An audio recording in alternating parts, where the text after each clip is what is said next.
প্রজনন মৌসুমে মা ইলিশ রক্ষায় ৩ অক্টোবর মধ্যরাত থেকে ২৫শে অক্টোবর মধ্যরাত পর্যন্ত ২২ দিন অভয় আশ্রমে মা ইলিশ সহ সকল প্রকার মাছ ধরায় নিষেধাজ্ঞা দিয়েছে মৎস্য বিভাগ। এ সময় ইলিশ মাছ পরিবহন, মজুত, কেনাবেচা ও বাজারজাত বন্ধ থাকবে।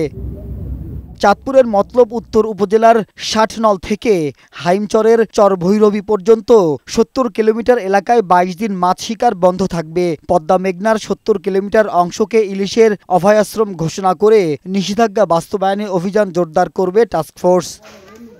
স্থানীয় প্রশাসন জানিয়েছে, ইলিশ সহ অন্যান্য মাছ আহরণে জড়িত নিবন্ধিত জেলেদের খাদ্য সহায়তা প্রদান করা হবে। আগামী এক সপ্তাহের মধ্যে জেলেদের কাছে পৌঁছে যাবে এই খাদ্য সহায়তা।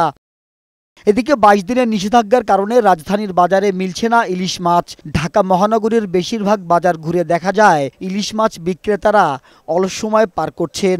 কেউ কেউ ইলিশের পরিবর্তে বিক্রি করছেন অন্যান্য দেশীয় মাছ। টোটাল বন্ধ আছে, বাজারে কোথাও কোনো ইলিশ নাই, সব বন্ধ আছে। এর মধ্যে আর কোনো ইলিশ মাছের আইসটাও আনা যাবে না দোকানে, আনলেই জেল।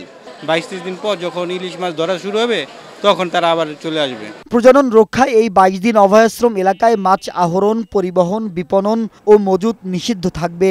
নিষেধাজ্ঞা অমান্য করে ইলিশ শিকার করলে মৎস্য আইনে সর্বোচ্চ ২ বছরের কারাদণ্ড, ৫,০০০ টাকা জরিমানা অথবা উভয় দণ্ডের বিধান রয়েছে। মাহবুব আজমি, বৈশাখী সংবাদ, ঢাকা।